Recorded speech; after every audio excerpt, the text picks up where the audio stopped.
Cricket match आप रोज देखते हैं, लेकिन आपको ये बिल्कुल नहीं पता होगा कि मिचेल स्टार्क, जोफ्रा आर्चर और लोकी फर्ग्यूसन जैसे तेज गेंदबाज अपनी बॉल को 150 तक की स्पीड से कैसे फेंक लेते हैं। तो आओ यार समझते हैं इसके पीछे की साइंस। देखो यार, ये तीनों बॉलर जो हैं वो काइनेटिक चेन प्रिंसिपल को फॉलो करते हैं। फास्ट बॉलर लंबा रन अप लेकर पिच पर मोमेंटम जनरेट कर लेता है और बॉल को रिलीज करने के टाइम अपने पैर को बिल्कुल स्ट्रेट और फर्म रखता है, और इसी की वजह से बॉलर सारे मोमेंटम को ऊपर की तरफ ले आता है, क्योंकि पैर को नीचे की तरफ पटक रहा होता है और वही मोमेंटम पैरों से होता हुआ जांघ की मसल्स तक पहुंचता है और बैक मसल से होता हुआ बैकबोन में पहुंचता है और फिर शोल्डर्स की छोटी छोटी मसल्स से होता हुआ एल्बो में पहुंचता है और उसके बाद में रिस्ट में मींस कलाइयों में सारा मोमेंटम फीड हो जाता है, जिससे बॉल की और भी स्पीड बढ़ जाती है जब बॉल रिलीज की जाती है। इसे समझने के लिए हम लोगों को न्यूटन की इस थ्योरी को समझना होगा। देखिए, अभी हमारे पास 6 सिंपल पेंडुलम्स हैं।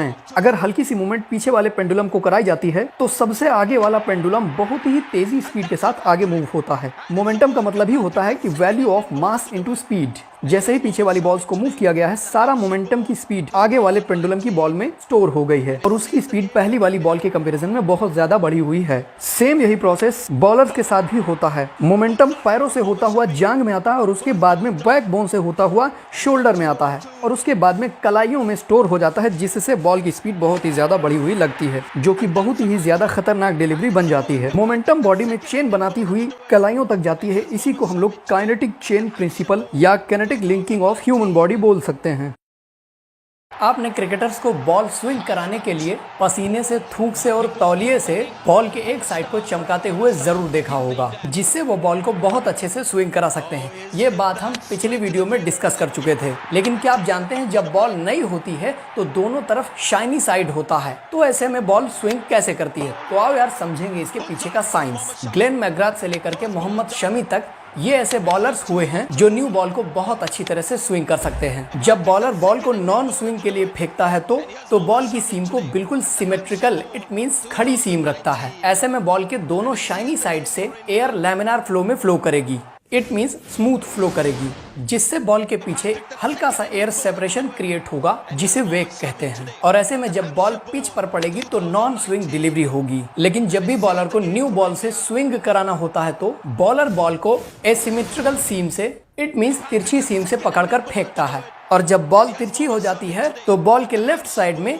एयर लैमिनार फ्लो करने लग जाती है, लेकिन इसके राइट साइड में हवा सीम अर्थात धागे की वजह से हाई एनर्जेटिक टर्बुलेंट फ्लो करने लगती है, जिससे बॉल के राइट साइड में लेट सेपरेशन और लेफ्ट साइड में अर्ली सेपरेशन मिल जाता है, जिससे बॉल के पीछे वेग हल्का सा लेफ्ट साइड में क्रिएट होता है, जिससे बॉल न्यूटन के थर्ड लॉ को फॉलो करते हुए लेफ्ट हैंड बैट्समैन के लिए आउटस्विंग डिलीवरी हो जाएगी। इसे समझने के लिए एक जेट में 2 आउटलेट नोजल्स लगे हुए हैं, और अगर लेफ्ट नोजल फायर किया जाए तो यार आपका भी सीधा यही आंसर होगा कि ये जेट न्यूटन के थर्ड लॉ को फॉलो करते हुए राइट साइड में उड़ेगा। और अगर यार बॉल की सीम को लेफ्ट साइड में तिरछा कर दिया जाए तो रिजल्ट पहले का अपोजिट होगा, it means left handed batsman के लिए इन स्विंगर डिलीवरी होगी। तो यार इस हिसाब से न्यू बॉल अर्ली सेपरेशन के अपोजिट डायरेक्शन में स्विंग करती है, और न्यू बॉल को स्विंग कराने के लिए हमें बॉल को तिरछी सीम से ही पकड़ना पड़ेगा। तो यार आप कमेंट करके जरूर बताइए कि आज के मॉडर्न इरा का बेस्ट स्विंगर बॉलर कौन है।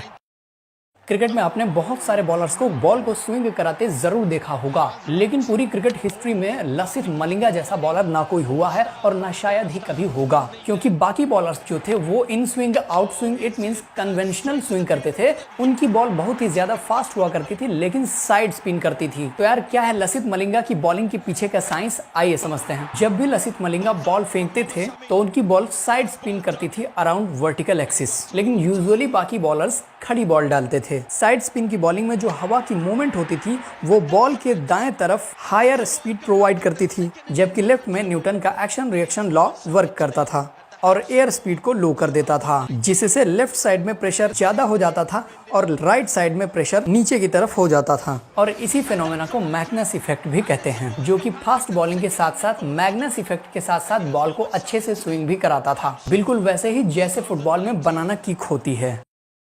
आपने क्रिकेट मैच में बॉलर्स को स्पिन बॉल डालते हुए बहुत देखा होगा, लेकिन यार क्या है स्पिन बॉल के पीछे के साइंस, आपको ये बिल्कुल नहीं पता होगा। स्पिन बॉलिंग में बॉलर्स ज्यादातर एक ही लेंथ पे बॉल डाल देता है, लेकिन कुछ ऐसी गेंदें होती हैं जिनकी लेंथ वो बहुत पहले डाल देता है, जिसे बैट्समैन समझ नहीं पाता और गेंद कट करके बिल्कुल स्टंप के अंदर घुस जाती है। जैसे ही बॉलर बॉल को फेंकता है तो बॉल के नीचे से जो हवा गुजरती है वो बॉल के घूमने की डायरेक्शन में इट मींस क्लॉकवाइज घूम जाती है, लेकिन ऊपर की सारी हवाएं स्पिन के अगेंस्ट घूमते हैं। इट मींस बॉल नीचे की तरफ घूम रही है तो हवा ऊपर के सरफेस पे जाएगी और न्यूटन के एक्शन रिएक्शन के लॉ से बॉल पर नीचे की तरफ बहुत ही ज्यादा फोर्स लग जाता है, इसीलिए बॉल शॉर्ट भी हो जाती है और उसकी स्पीड हल्की सी बढ़ जाती है, जिससे बॉल कट करके सीधा स्टंप में घुस जाती है। और यही प्रोसेस मैग्नस इफेक्ट भी कहलाता है, जिसे हम 11th क्लास में मोस्टली पढ़ते हैं। क्रिकेट में कैसे खतरनाक बॉलर गेंद को स्विंग कराता है और बैट्समैन को बहुत ही आसान तरीके से आउट कर देता है, जिससे बैट्समैन बहुत आश्चर्यचकित हो जाता है। समझेंगे इसके पीछे का साइंस कि कैसे फास्ट बॉलर गेंद को स्विंग कराता है। जब भी बॉलर्स को गेंद को स्विंग कराना होता है तो एक साइड शाइनी कर दिया जाता है, चमका दिया जाता है, जबकि दूसरे साइड को रफ रखा जाता है और इसकी सीम को अर्थात धागे को बिल्कुल ऊपर की ओर रखा जाता है। और जब बॉल को फेंका जाता है इस तरह से, तब फिर जब हवा की जो मूवमेंट होती है वो बॉल के चमकदार एरिया की तरफ हवा बहुत ही अच्छे से लैमिनार फ्लो करती है, मतलब एक ही मूवमेंट में गति करती है।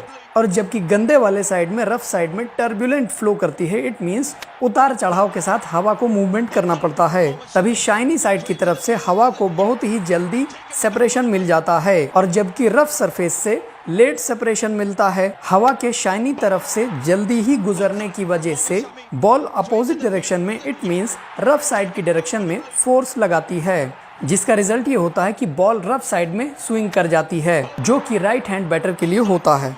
इसे समझने के लिए एक मनुष्य के पीछे जेट लगा देते हैं जिसमें नोजल्स लगे हुए हैं। अगर राइट साइड का नोजल राइट साइड की तरफ मूव करा दिया जाए तो जाहिर सी बात है एक्शन रिएक्शन के लॉ से इसकी डायरेक्शन लेफ्ट साइड में होगी, इसीलिए हम लोग इस स्विंग को आउट स्विंग का नाम देते हैं। और इसी का जस्ट अपोजिट कर दिया जाए, इट मींस रफ साइड को राइट साइड में रखा जाए और शाइनी साइड को लेफ्ट साइड में रखा जाए तो बॉल राइट साइड में स्विंग करेगी और सीधा स्टंप के अंदर घुस जाएगी।